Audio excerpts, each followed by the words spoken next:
Guys, আসসালামু আলাইকুম। চলে আসলাম আবার অনেক দিন পর। এতদিন ভিডিও ছাড়তে পারি নাই কারণ অনেক ঝামেলায় ছিলাম।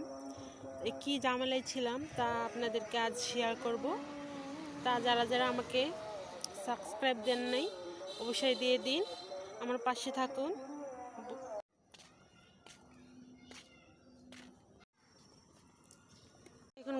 এখন আসলাম নদীর পাড়ে, কাপড় চোপড় নেব। দেখেন আমাদের এখানে যে লাউ ক্ষেত, লাউ চাষ করা হয়েছে, সাথে নদী। দেখেন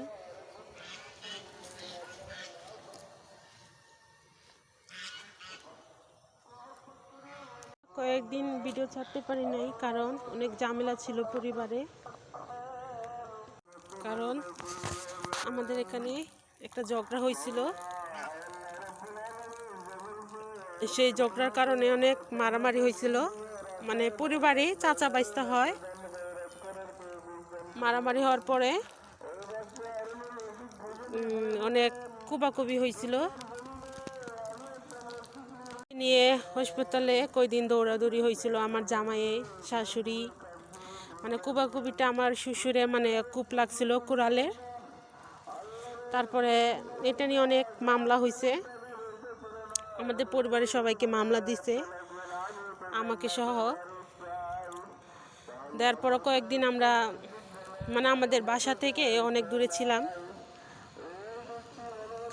আমরা কালকে হাজিরা দিয়ে আসলাম, হাজিরা দিয়ে যে বাসায় আসলাম। কারণ দেখেন সত্যের কোনো দাম নেই।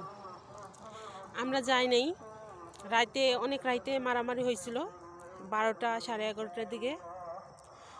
তো আমার স্বামীও যায় নাই, আমিও যাই নাই, তাও আমাদের নাম দিয়ে রাখছে 5 নাম্বার আসামি। কি বলবো, সত্যের কোনো দাম নাই। নিয়ে নিলাম, এখন বাসায় রওনা দিচ্ছি।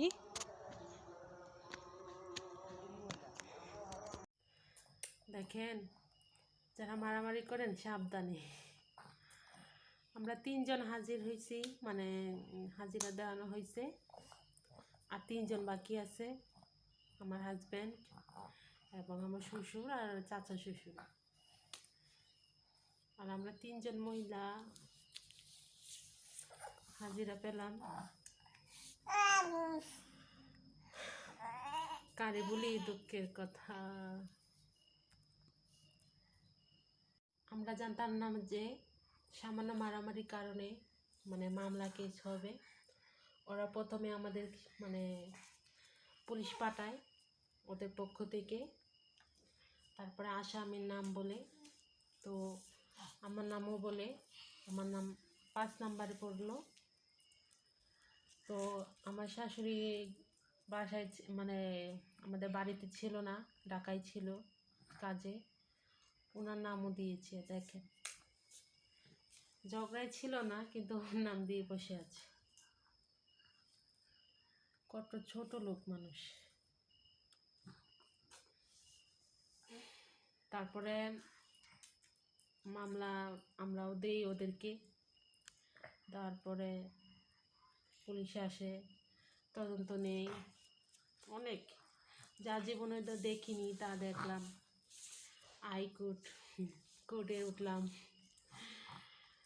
হায় রে, জীবন জীবন খুবই কষ্টের। আপনারা হয়তো ভাবছেন কি না খারাপ আমরা, কিন্তু সেটা ভুল। বললাম না, সত্যের কোনো দাম নাই। মানুষ অপরাধ না করলেও পরিবারে থাকলে দেখেন না মানে অপরাধী হয়ে যায়। এই অবস্থা হলো আমিও। আমার হাজব্যান্ডও যায়নি, ওনার নামও দিয়া বসে আছে ওরা। তাই আপনাদেরকে শেয়ার করছি কিছু কষ্টের কথা। একটুকু চিন্তা করলো না। দেখেন মাসুম নিষ্পাপ শিশু, এটার কি হতো যদি বাই চান্স আমাদেরকে ধরে নিয়ে যেত পুলিশ?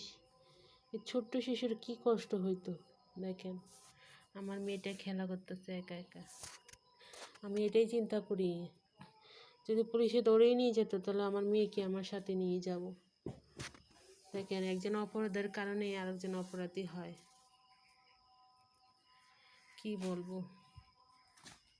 মানুষ মানুষ আর নাই, মনে হচ্ছে কিয়ামত আর বেশি দিন নাই, শীঘ্রই আইতেছে কিয়ামত। মারামারি কুটাকুটি সব হচ্ছে দুনিয়াতে। প্লিজ আমার পাশে থাকবেন, হয়তো ভিডিও ভালো লাগে না তাই আপনারা দেখেন না। প্লিজ আমার পাশে থাকেন, আমাকে সাপোর্ট করবেন, এই অসহায় মানুষের পাশে থাকবেন প্লিজ। গাইস, বন্ধুরা, আপনাদের কাছে অনুরোধ করছি আমার ভিডিও দেখবেন আপনারা। দুনিয়াতে সত্যের কোনো দাম নাই, আছে শুধু টাকার দাম। যার টাকা আছে তার দাম বেশি। যেমন আমাদেরকে যারা মামলা দিয়েছে তাদের টাকা আছে, তাই আমাদের পরিবার সহ সবাইকে নাম দিয়ে বসে আছে। এখন আমরা খুব মুশকিল, অনেক চিন্তা, অনেক ঝামেলায় আছি। এই যে ছোট বাচ্চাটাকে নিয়ে দৌড়াদৌড়ি, কত কিছু। আমরা ঝগড়াতে যাইনি, তাও আমাদের নাম দিয়ে বসে আছে ওরা। কেমন মানে ছোট নির্মল মানে হতে পারে ওরা, বিবেকহীন ছাড়া। তাই অনেক দিন ধরে ভিডিও ছাড়তে পারিনি।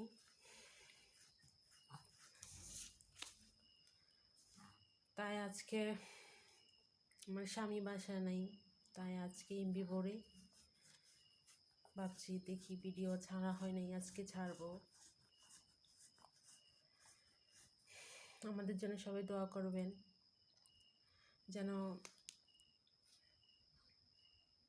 আরও 3 জনরা যেন ছাড়া পায়।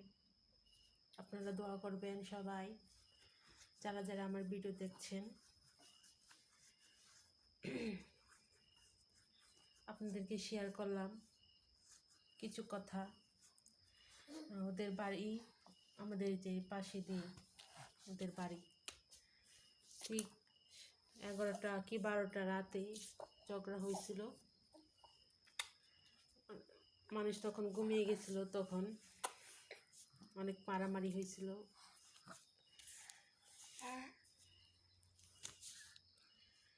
আমার আম্মুকে নিয়ে বসে আছি আমরা, এই দেখেন আমার আম্মুটা খেলা করতেছে।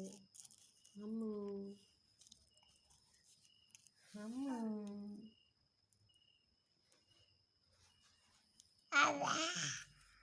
দোয়া করবেন আপনারা গাইস, যারা যারা ভিডিও দেখছেন লাইক দিয়ে যাবেন, আমার পাশে থাকবেন। ভালো লাগলে অবশ্যই সাবস্ক্রাইব দিয়ে যাবেন আমাকে।